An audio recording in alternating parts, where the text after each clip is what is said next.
Bismillahirrahmanirrahim. Assalamualaikum warahmatullahi wabarakatuh.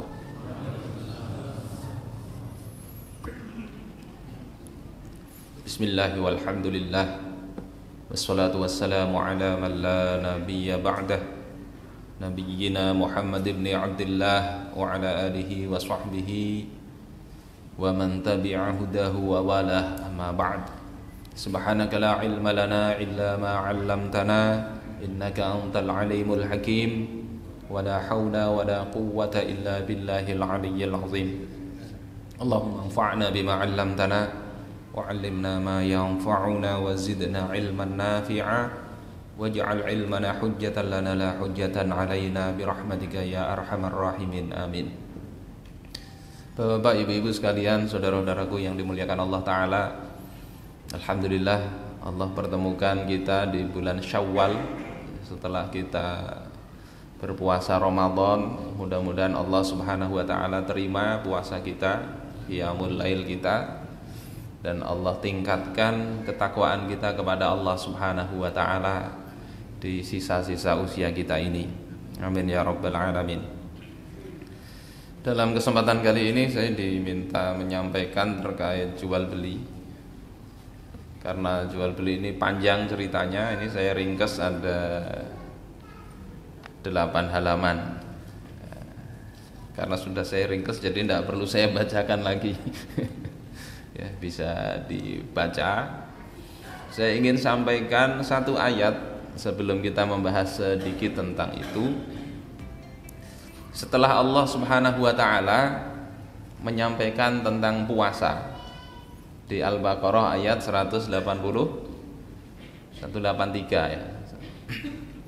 Kemudian tentang qiyamul lail, tentang i'tikaf ya, di ayat 187. Nah, di ayat 188 Allah itu mengingatkan kita untuk hati-hati terkait harta. Selengkapnya Allah berfirman, wala ta'kulu amwalakum bainakum bil batil wa tudlu biha ilal hukam litakulu fariqam min amwalin nasi bil ithmi wa antum ta'lamun. Wala ta'kulu amwalakum bainakum bil batil. Janganlah kalian memakan sebagian harta kalian bil batil, dengan cara yang batil. Wa tudlu biha ilal hukam, dan kalian bawa itu kepada al-hukam, yakni menyerahkan urusan harta kepada al-hukam, yakni qadhi waktu itu, hakim. Untuk apa? Litakulu fariqam min amwalin nasi bil batil, agar kalian bisa memakan sebagian harta manusia dengan cara yang batil. Wa antum ta'lamun, sementara kalian tahu. Ini ayat menegaskan hati-hati dalam urusan harta. Di dalam kitab Mausu'ah Al-Qawaid Al-Fiqhiyah, Syekh Muhammad Siddiqi Burnu, beliau katakan terkait ayat ini, fahadhihi qaidatun syamilatun litahrimi kulli ta'amulin. Ini ayat ini menjadi kaidah, landasan syamilah yang mencakup banyak hal. Litahrimi kulli ta'amulin, untuk mengharamkan setiap muamalah. Jadi muamalah apa saja, wa tasarrufin, dan pengelolaan harta, yu'addi ila akli amwalin nasi wa itlafiha bil batil, yang muamalah itu mengantarkan kepada hilangnya kekayaan manusia, ya, harta manusia, mengantarkan kepada memakan harta manusia secara batil dan menghilangkan harta mereka, min ghairi wajhin masyru'in, tanpa sisi yang masyru', yang diberikan kebolehan oleh syariat, yang disyariatkan. Jadi mengambil harta orang lain, muamalah apapun, tanpa landasan yang dibenarkan oleh syariat itu masuk dalam kategori muamalah yang memakan harta yang batil tadi. Yuhilluhu Allahu wa rasuluh, sisi yang masyru' yang disyariatkan, dihalalkan oleh Allah dan Rasulnya. Kasariqah wal ghasab, seperti sariqah, mencuri. Ghasab itu mengambil harta orang tanpa izin. Ghasab bisa masuk korupsi, masuk ke dalam kategori ghasab. Karena kalau mencuri itu dengan cara sembunyi-sembunyi di tempat yang tersimpan. Kalau ngambil sendal orang itu masuk ghasab. Lagi di asrama, odol orang dipakai, sabun orang dipakai tanpa izin, masuk ghasab. Ini juga batil. Wazina, dengan cara apa? Berzina untuk dapat harta, menjual kehormatan. Wal jahalah, menjual sesuatu dengan adanya yang tidak jelas. Wal doror, menjual sesuatu yang berbahaya. Wal gharar itu sesuatu yang tidak jelas dijual. Yang lagi rame kadang jual apa? Ada kue-kue kecil, ya. Kemudian ada nomor-nomor yang dibeli, nomornya. Beli kue ada nomornya dapat barang-barang yang dipamerkan, sehingga mirip perjudian. Fakullu aqdin batilin yu'tabaru naw'an min akli amwalin nasi bil batil. Setiap akad yang batil, akad yang tidak dibenarkan syariat, walaupun saling rela, ya, tapi akadnya tidak benar, itu dianggap sebagai satu jenis di antara memakan harta manusia dengan cara yang batil. Dan ini banyak jenisnya, sehingga Allah beri perhatian. Kalau puasanya benar, ini loh ayat setelah puasa ini, ayat bicara harta ini. Kita hati-hati waktu puasa, jangan melakukan hal yang membatalkan puasa. Harta kita maunya yang halal. Untuk berbuka kita cari yang halal, yang thayyib. Setelah puasa apakah ini kita perhatikan apa tidak? Yang menarik ayat ini juga Allah katakan wa tudlu biha ilal hukam, dan engkau membawa urusan ini kepada hukam. Urusan harta itu dibawa kepada penguasa, kepada qadhi. Untuk apa? Litakulu fariqam min amwalin nas bil batil, agar kalian bisa makan sebagian harta manusia dengan cara yang batil. Kenapa dibawa ke hukam, ke qadhi? Supaya legal, ya, supaya legal. Jadi bermasalah urusan harta, kita tahu kita salah, tapi kita pinter. Kemudian supaya harta itu bisa kita kuasai, kita bawa ke pengadilan, sehingga pengadilan memutuskan kita yang menang. Tetap saja keputusan pengadilan seperti itu tidak mengubah status yang haram jadi halal, walaupun yang memutuskan itu adalah hakim yang memakai hukum Allah Ta'ala. Karena ini ayat ini berkaitan dengan hakim yang menggunakan hukum Allah Ta'ala, walaupun yang memutuskan itu Rasulullah sekalipun. Maka yang haram tidak bisa dihalalkan. Wa antum ta'lamun, sementara kalian tahu itu bukan hak kalian. Sekarang ini banyak kadang urusan macam-macam, ya. Tanah, ya, banyak. Tanah tahu bukan milik kita. Ada mafianya itu. Dulu saya pernah ketika di lapas, ya, ngajar di para nabi itu. Ada rupanya yang masuk ke sana ini bubuan mafia tanah. Jadi bisa dia mau olah itu. Ini sudah tahu punya Pak Haji A misalnya, ya kan. Tapi lawas kada dilihati. Bikin olah, bisa bikin sertifikat lagi bisa. Nanti ketika berperkara, kalau orang mau memperkarakan, ya urusannya di pengadilan, tinggal pinter-pinteran. Kalau orang malas berperkara, dibiarkan saja. Biarkan, sudah jadi milik dia. Karena yang punya malas berperkara.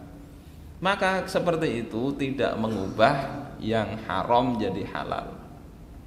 Walaupun keputusan pengadilan andai diputuskan itu menang dia.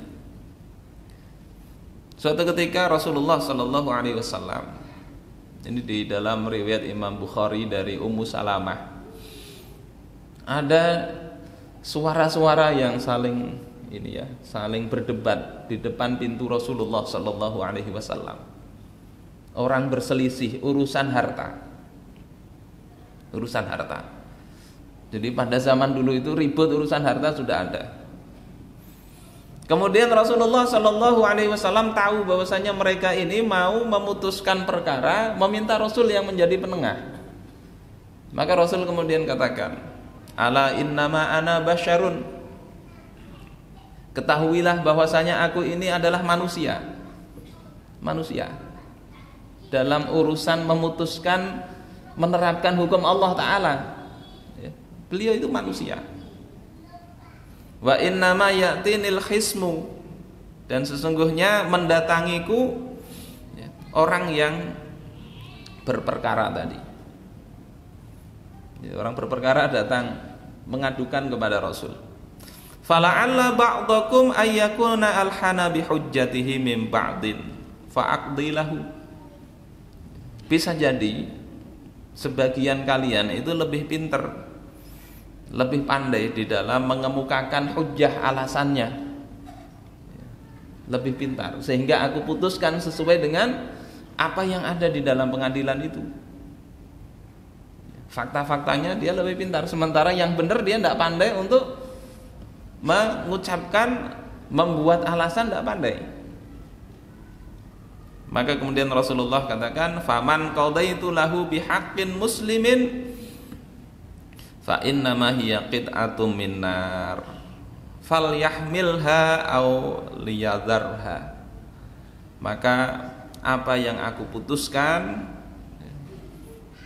kalau itu menyangkut masalah hak seorang muslim dan dia tahu itu sebetulnya, maka pada hakikatnya itu hanyalah merupakan qit'atun minnar, sepotong dari api neraka. Karena itu hendaklah dia menyanggahnya atau meninggalkannya. Ini di Sahih Bukhari. Artinya hakim dia pakai hukum Allah, bahkan Rasul sekalipun itu tidak bisa mengubah realitas. Karena hakim itu memutuskan sesuai dengan realitas yang ada di pengadilan. Di dalam penjelasan hadis ini dikatakan al-qadhi yahkumu wa yaqdi bainal khusumi bima yasma'u minhum. Namanya hakim itu memutuskan antara orang yang bersengketa itu dengan apa? Yang didengar oleh hakim. Istilahnya itu apa sekarang? Fakta di pengadilan. Fakta-fakta di pengadilan itu. Min iqrarin, adanya iqrar misalnya. Kemudian ingkar, ada pengingkaran, au bayyinat atau bukti. Jadi pertama itu faktanya bagaimana itu muncul di pengadilan. Kemudian yang kedua memutuskan berdasarkan wa ala hasabi ma yadharu lahu minal adillah. Memutuskan sesuai dengan dalil yang lebih kuat menurut hakim. Jadi hakim itu memutuskan dua, realitasnya bagaimana yang muncul di pengadilan, yang kedua dalilnya seperti apa. Hakim cuma memutuskan itu, tidak menjadikan yang halal jadi haram, yang haram jadi halal, enggak. Karena itu bisa jadi di dalam pengadilan itu yang benar enggak bisa memberikan bukti. Ini benar tapi enggak bisa membuktikan.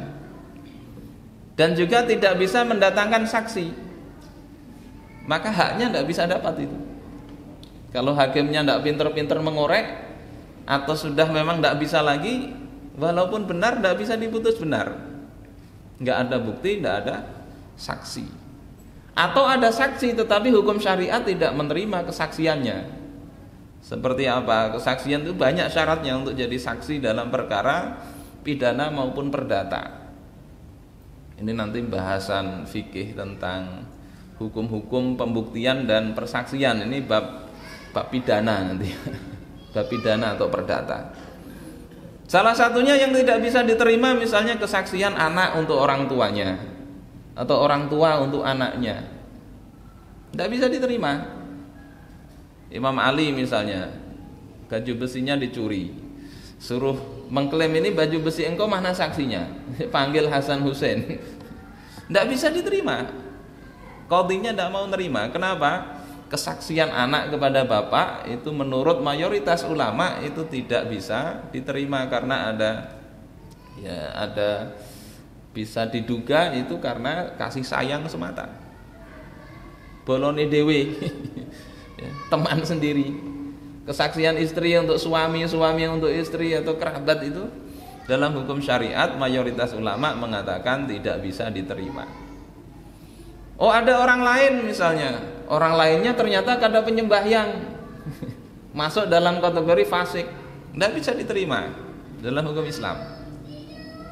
Sehingga dalam hal ini bisa jadi benar tapi tidak memenuhi kriteria untuk bisa dimenangkan. Makanya Rasulullah katakan al-bayyinah alal mudda'i wal yaminu ala man angkara. Orang yang menuduh wajib memberikan bukti. Wajib memberikan bukti. Tidak bisa main tuduh sembarang. Apa buktinya? Sementara yang dituduh, yang dituntut itu wajib untuk bersumpah. Kalau si penuduh ini tidak bisa memberikan bukti, yang dituntut ini cukup bersumpah dia. Demi Allah tidak benar. Aku bersumpah atas nama Allah ini tidak benar. Cukup kalau bukti tidak ada. Kalau ada bukti nanti baru bisa diteliti bukti-bukti tersebut. Bapak ibu-ibu sekalian yang dimuliakan oleh Allah Subhanahu wa taala, ini beberapa hadis Rasul tadi itu menunjukkan Rasul sekalipun yang memutuskan kalau itu memang bukan hak kita, itu tidaklah menjadi halal bagi kita. Apalagi kemudian qadhi sekarang, qadhi yang tidak pakai hukum Islam, hakim yang pakai hukum Islam saja keputusannya tidak bisa kemudian mengubah realitas yang haram menjadi halal. Apalagi sekarang misalnya hukumnya yang dipakai hukum yang dipakai bukan hukum yang disyariatkan Allah, maka hati-hati. Walaupun diputus menang belum tentu itu memang menjadi hak kita. Lihati putusan menang itu sesuai dengan syariat apa enggak. Bapak ibu-ibu sekalian yang dimuliakan oleh Allah Subhanahu wa taala, nah harta itu bisa berpindah dari orang ke orang lain itu kan banyak ya caranya. Pertama bisa dengan bekerja. Kalau di dalam kitab Nizamul Iqtisadi, ya sistem ekonomi, ada 7 jenis pekerjaan yang dibenarkan syariat. Jadi kita dapat uang dari bekerja. Nanti ini masuk bab ijarah, ya, bab kontrak jasa. Ada bahasan fikihnya. Bekerja. Yang kedua, harta itu bisa kita dapatkan dengan pemberian cuma-cuma. Pemberian cuma-cuma, nanti ada bab masalah hibah. Ada bab hadiah, ada bab wasiat, ya, ada bab sodakoh, ya. Jadi itu ada pembahasan sendiri. Kemudian harta itu bisa diperoleh dengan cara seseorang mengorbankan hartanya untuk dapat harta yang lain. Nah ini yang baru kita bahas di dalam jual beli, yakni definisinya jual beli itu adalah ya, di halaman 2 itu mubadalatu malin bimalin, pertukaran harta dengan harta, tamlikan wa tamallukan, dengan adanya akad pelimpahan hak milik, ya, tamlik. Ini jadi milik engkau, barang yang dibeli jadi milik pembeli. Ala sabilit taradi, dengan jalan tarodi, saling rela. Itu definisinya jual beli itu begitu. Jadi harta tadi, transaksi apapun harus sesuai dengan syariat. Salah satunya kita bahas di sini. Transaksi kita bisa mengambil harta orang lain dengan memenuhi syariat, yakni dengan jual beli. Nah, jual beli ini rinciannya banyak. Jadi bukan hanya ini asal jual beli jadi halal, enggak. Lihati syarat rukunnya terpenuhi apa enggak. Kalau enggak, itu jadi masalah juga. Enggak jadi masalah. Jual belinya tidak sah, itu tidak berkonsekuensi kepada perubahan hak milik. Walaupun sudah jual beli, tetap milik orang lain yang kita pakai. Tidak ada perpindahan hak milik, dan itu salah satu jenis memakan harta orang lain dengan cara yang batil. Sebagaimana di dalam ayat Al-Baqarah 188 tadi. Karena itulah Rasulullah Shallallahu alaihi wasallam di dalam hadis riwayat Imam At-Tirmidzi, beliau bersabda, innat tujjara yub'atsuna yaumal qiyamati fujjaron. Nah, ini ngeri ini. Sesungguhnya para pedagang, pebisnis itu akan dibangkitkan pada hari kiamat sebagai orang-orang durhaka. Fujjar. Hati-hati ini jual beli. Illa manittaqallah, kecuali pedagang yang dia bertakwa kepada Allah Ta'ala. Wabarro, dan dia berbuat baik. Wasodako, dan dia benar, jujur. Jadi bertakwa, baik dan jujur. Dan ini dijaga mestinya bukan hanya oleh kita orang-orang per orang, tapi negara. Karena apa? Orang ketika rakyat biasa makan yang haram, tidak benar, rusak juga masyarakat. Rusak masyarakat gara-gara apa? Banyak orang makan tidak dijaga halal haramnya. Di dalam Al-Manhajus Sawi, makanannya haram itu menjadikan badan merasa susah diajak taat. Kita ingin taat tapi badan ini rasanya malas terus. Cek, itu bisa jadi ada makanannya haram. Kita mestinya bertaubat. Dengan taubat insya Allah itu terselesaikan. Karena taubat itu adalah miftahun likulli ito'ah. Kunci dari segenap ketaatan itu adalah taubat. Termasuk kita punya ini terkait harta yang tidak jelas, supaya lepas, tobatlah, tobat. Dan Khalifah Umar itu juga mengikuti apa yang digariskan oleh Rasulullah untuk mengatur negara itu agar sesuai dengan syariat, termasuk dalam jual beli. Beliau larang orang yang nggak ngerti fikih muamalah untuk berjual beli di pasar beliau. Dalam riwayat Imam At-Tirmidzi di sini, la yabi' fi suqina illa man qad tafaqqaha fid din. Jangan berjual beli di pasar kami kecuali orang yang ngerti urusan agama dalam hal muamalah. Makanya orang-orang yang membawa Islam dulu ke Indonesia katanya kan disebut saudagar. Ada teman ahli bahasa itu meneliti saudagar itu dulunya itu adalah orang yang dikenal alim, orang faqih. Jadi pedagang itu dulu pada masa Islam itu orang alim. Kenapa? Karena kalau tidak alim tidak boleh jadi pedagang. Sampai 800 tahun ya, tahun abad ke-8 Hijriah itu masih begitu. Negara tidak boleh, nggak ngasih izin orang mau berjual beli jadi pedagang kalau tidak ngerti hukum fikih. Itu bisa dibaca di kitabnya Syekh Abdul Hayy Al-Qattani, itu di catatan kaki pertama itu. Dan itu dites secara periodik. Dites secara periodik, mau jualan kasih izin kalau ngerti hukum-hukum jual beli. Coba kalau sekarang ini, kira-kira banyak protes kalau lah. Dites. Kalau tidak begitu, mereka harus punya konsultan. Jadi orang ada pedagang punya orang yang rujukannya itu. Siapa yang ngajari engkau berbisnis? Yang ngecek ini bener ndak akad-akadnya.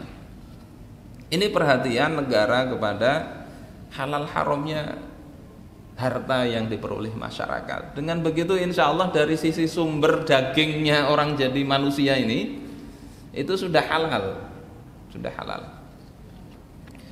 Bapak ibu-ibu sekalian yang dimuliakan Allah Subhanahu wa taala, ini menyemangati kita. Kalau kita biasa jual beli ini sudah pasti kita lakukan ya. Kalau kita bukan pedagang, kita pasti pembeli, maka mestinya kita perhatikan tentang ya hukum-hukumnya. Termasuk salah satu muridnya Imam Abu Hanifah, namanya Muhammad bin Hasan Asy-Syaibani. Muhammad bin Hasan Asy-Syaibani, murid yang pinter. Imam Asy-Syafi'i lahir ketika Imam Abu Hanifah wafat, sehingga tidak punya kesempatan untuk belajar kepada Imam Abu Hanifah. Beliau belajar kepada Imam Malik, dari Imam Malik beliau belajar kepada Muhammad bin Hasan Asy-Syaibani, muridnya Imam Abu Hanifah. Dipuji oleh Imam Asy-Syafi'i, andai Muhammad bin Hasan Asy-Syaibani ini mengajari kami dengan akalnya beliau, niscaya kami tidak ada yang faham. Tapi beliau mengajari kita sesuai dengan kemampuan akal kita, sehingga kita bisa faham. Jadi hebatnya beliau itu tidak hanya alim, tapi juga menyampaikan itu loh, disesuaikan dengan kemampuan yang mendengarkan. Nah, Muhammad bin Hasan Asy-Syaibani ini pernah ditanya kenapa enggak menulis kitab tasawuf tentang zuhud misalnya. Enggak ada tulisan itu. Kata beliau, sudah kutulis. Aku sudah menulis kitab tentang al-bai', tentang jual beli. Jadi ditanya zuhud, jawaban beliau tentang jual beli. Karena orang tidak bisa mengaku zuhud, ya, nggak bisa mengaku bertasawuf kalau dia jual beli aja tidak ngerti. Halal haram tidak ngerti. Orang kalau betul-betul dia ingin taat kepada Allah kan mestinya hati-hati apa yang masuk ke dalam dirinya, apa yang dia pakai, apa yang dia makan, apa yang dia tempati, harta yang dia gunakan, mestinya dia hati-hati. Jadi omong kosong bicara tasawuf kalau tidak ngerti halal haram. Jadi beliau tulis kitab jual beli. Nah, kalau kita lihat hukum jual beli itu kan ada beberapa jenis ya. Pertama itu jual beli terkait barang ditukar dengan barang. Barang dengan barang, barter. Ini nanti ada hal yang berbeda nanti ketika yang diperjualbelikan itu barang-barang ribawi ya, seperti apa di halaman berapa ini ada. Nah, halaman 5 itu ya, barang-barang ribawi itu untuk barter ada hukum khusus ya, emas, perak ya, kemudian bur, gandum, hintoh ya, atau juawut, kemudian korma, garam dan seterusnya.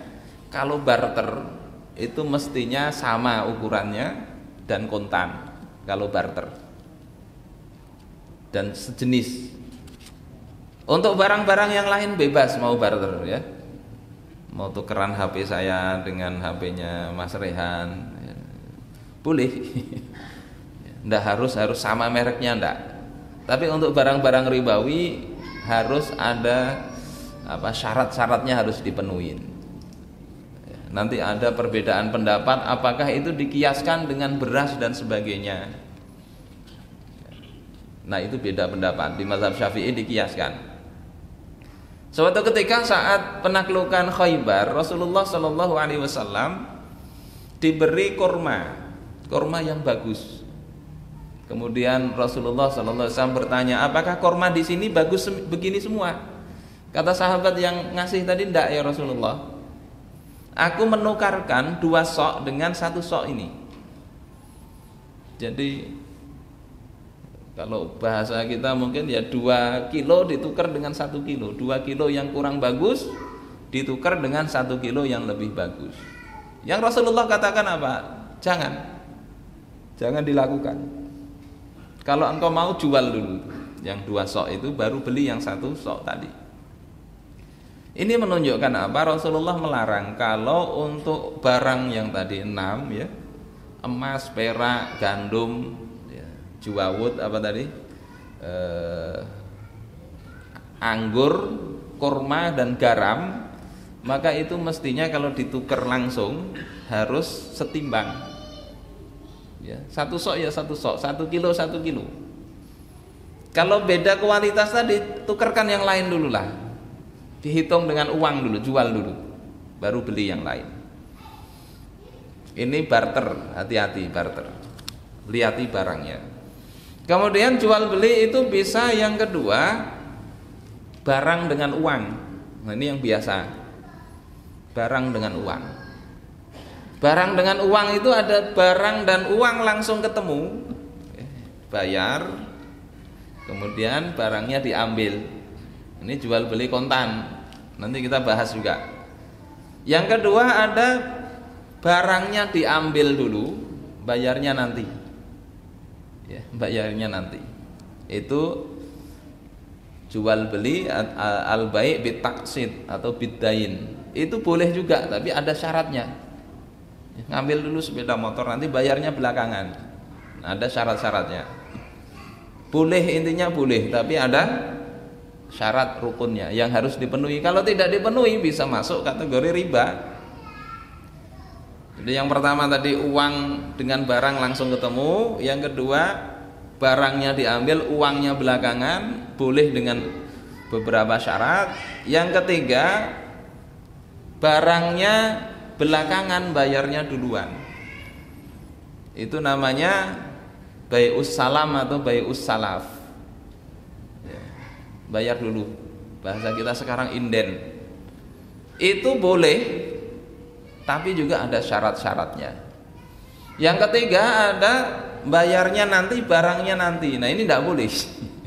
Ya, jual beli utang dengan utang. Ini bayarnya nanti, barangnya nanti. Ya kalau sudah begitu ya tidak terjadi akad jual beli. Ya, utang dengan utang. Bapak Ibu sekalian yang dimuliakan oleh Allah Subhanahu wa taala, jadi mau jenis apapun tadi jual beli, lihati nanti masing-masing ada syaratnya. Syarat dan rukunnya. Nah, yang saya bahas di sini ini masih secara umum. Ya, rukun jual beli secara umum mau jenis apapun ini mesti terpenuhi. Yang pertama adalah adanya penjual. Jadi rukun jual beli itu ada 4. Ini penting dipahami ini. Kadang sekarang ini anak-anak tidak ngerti rukun itu, nggak ngerti. Rukun sholat ada berapa? Tidak ngerti, banyak itu tidak ngerti. Kalau dulu kita disuruh menghafal, ini. Rukun jual beli ada 4. Pertama adalah penjual. Yang kedua adalah pembeli. Yang ketiga ada sighot. Sighot ini ada ijab dan qabul. Ada akadnya itu loh, seperti apa. Apakah nanti diucapkan atau tidak, nanti pembahasannya lain. Kemudian yang keempat ada barang yang diperjualbelikan. Penjual, pembeli, ada sighot, ucapannya bagaimana. Yang keempat barangnya seperti apa. Keempat-empatnya ini ada syaratnya, sehingga tidak kemudian asal terpenuhi 4 berarti sudah sah, belum. Penjual ini ada syaratnya, pembeli juga begitu, akad dan objeknya itu ada syarat-syaratnya. Nah, di sini saya ringkeskan. Yang pertama itu ada syarat terakadkannya. Jadi jual beli itu ada nanti yang terakadkan, ada yang tidak terakadkan. Kalau tidak terakadkan itu berarti tidak ada pengaruh sama sekali, batal. Walaupun sudah dibawa ke rumah barangnya, batal itu jual belinya. Ada syarat berlakunya. Sudah jual beli tapi belum berlaku kalau tidak terpenuhi syaratnya. Ada syarat sahnya jual beli. Kemudian ada syarat mengikat apa ndaknya. Nah, itu di sini sudah ada ringkesannya. Syarat terakadkannya yang pertama terkait rukun pertama, yakni orang yang berakad itu mestilah sudah mumayyiz dan berakal. Jadi yang menjual maupun yang membeli ini bukan anak-anak kecil. Anak-anak kecil tidak sah jual beli. Jadi mesti sudah balik. Bagaimana anak kecil beli pentol? Nah itu nanti beda pendapat para ulama. Ya, usia kalau sudah mumayyiz itu usia sekitar 7 tahun sudah ngerti. Sebagian ulama membolehkan untuk barang-barang yang remeh. Jadi beli pentol tidak masalah. Kalau usia 7 tahun, tapi kalau masih 5 tahun jangan. Makanya jangan disangui. Ya, kasih langsung bekalnya aja kalau masih belum mumayyiz. Mau pakai aman sudah balik baru bisa berjual beli. Kecuali nanti ada caranya itu. Kalau masih kecil kasih tulisan. Nih bawa ke sana. Kita dulu guru ngaji kita gitu. Ada tulisan di bawah, nah. Beli ikan sepat. Ada duitnya. Itu berarti akadnya lewat tulisan tadi. Bukan anak kecil sekedar membawa aja. Kemudian orang yang berakad lebih dari 1 orang, sehingga kalau mewakilkan ke 1 orang tidak sah. Pembeli mewakilkan ke Mas Rehan, penjualnya mewakilkan ke Mas Rehan juga, sehingga Mas Rehan ini dia mewakili penjual sekaligus mewakili pembeli, maka jual beli begitu tidak sah. Kemudian yang terjadi yang berikutnya, yang ketiga, qabul bersesuaian dengan ijab. Sehingga kalau ini saya beli, saya jual harga Rp10.000. Kemudian dia katakan saya beli dengan harga Rp8.000, maka tidak terjadi akad. Ini saya rasa masuk akal aja ya. Kemudian yang keempat, barang yang dijual atau beli itu ada, bisa diserahkan, ya, dimiliki seseorang, dan tidak diharamkan memilikinya. Nah ini syaratnya ini. Ada, bisa diserahkan, karena ada kalau nggak bisa diserahkan nggak bisa dijual. Sampean mau saya jual ini, itu bintang di langit sudah. Mahal itu saya jual, tidak bisa diserahkan, maka tidak bisa, tidak sah itu jual beli. Atau sapi kita ini, sapi punya mau korban, lari sudah hilang, sudah itu tangkep, saya jual kepada sampean, tidak bisa, karena tidak bisa diserahkan. Karambanya kena banjir, kemudian ikannya lepas, sudah itu beli itu yang di sungai, tidak bisa, tidak sah. Dan dimiliki seseorang, kalau dia menjual berarti harus milik penjual. Rasulullah katakan la tabi ma laisa indak, jangan engkau jual yang tidak ada pada engkau. Sehingga hadis ini bicara sebetulnya kita tidak boleh menjual barang yang bukan milik kita. Yang kedua, barang milik kita yang belum sempurna kepemilikannya. Misalnya kita membeli kepada seseorang bawang misalnya, dia punya 1 kontainer, kemudian kita telepon, Pak Haji saya beli bawang 1 kuintal, ini saya transfer duitnya, sudah dibeli jual, tapi masih di kontainer, belum dipisah, maka itu belum sempurna kepemilikannya, belum ada al-qabdu, ya, serah terima belum ada, masih tercampur bawang dia itu yang mana, maka belum sah untuk dijual. Berbeda dengan jual beli kredit, misalnya kita kredit, ini sepeda motor saya beli, harganya taruhlah 20 juta, saya bayar tahun depan, maka dengan akad itu sepeda motor sudah milik saya. Yang terjadi saya tinggal punya utang 20 juta, harus saya bayar tahun depan. Maka walaupun belum dibayar itu sudah sah menjadi kepemilikan saya, boleh saya jual. Boleh saya jual.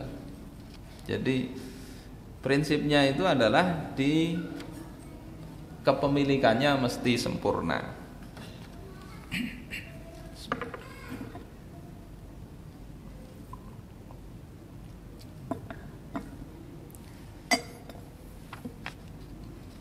Kemudian yang kelima, jual beli itu terakadkan kalau 1 majelis. satu majelis, yakni antara penjual dan pembeli itu tersambung ya. Walaupun kalau di kitab-kitab fikih untuk sekarang ini dengan telepon itu sudah dianggap satu majelis. Yang penting terkoneksi itu.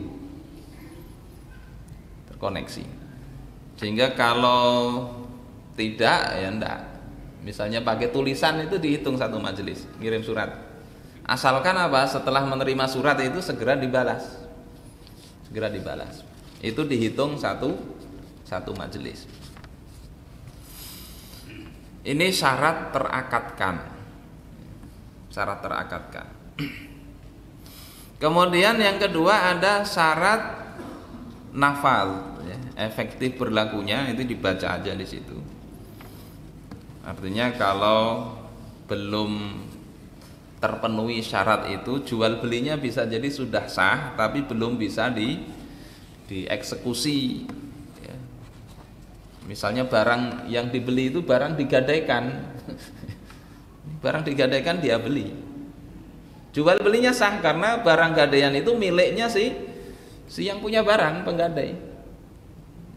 Saya gadaikan ini mobil, saya pinjam duitnya 100 juta misalnya. Barang mobil itu tetap milik saya jual sah. Tapi tidak bisa langsung diambil oleh si pembeli. Karena apa? Ya masih terikat dengan gadai tadi. Selesaikan dulu urusan si pembeli dengan penggadai. Itu. Kemudian baca sendiri, habis waktunya ya. Syarat sahnya, nah itu ada 6 syarat. Ya. Ini sengaja saya copy ini supaya tidak usah panjang-panjang, dibaca sendiri. Mudah-mudahan Allah berikan kefahaman. Ini habis ya waktunya ya. Mudah-mudahan bermanfaat. Kalau mau file di YouTube ini ada pembahasannya yang saya bahas dengan slide-slide-nya, bisa tinggal disaksikan. Mudah-mudahan kita berjual beli itu bisa memenuhi tadi syarat-syaratnya. Sebetulnya tidak sulit ya, tidak sulit ini. Walaupun fikih ini kadang syaratnya kok banyak, tapi itu masuk mudah aja diingat. Ya. Ini mungkin yang bisa saya sampaikan pada kesempatan kali ini. Mudah-mudahan bermanfaat bagi kita semuanya dan Allah berikan kepada kita harta yang halal, yang barokah, dan tidak membuat hati kita menjadi sempit dengan harta itu. Ya, karena ciri harta yang halal itu adalah yang menambah kepada kita ketaatan kita kepada Allah Subhanahu wa taala. Baik, ini mudah-mudahan bermanfaat. Hadanallahu wa iyyakum ajma'in wa lafu minkum. Wassalamualaikum warahmatullahi wabarakatuh.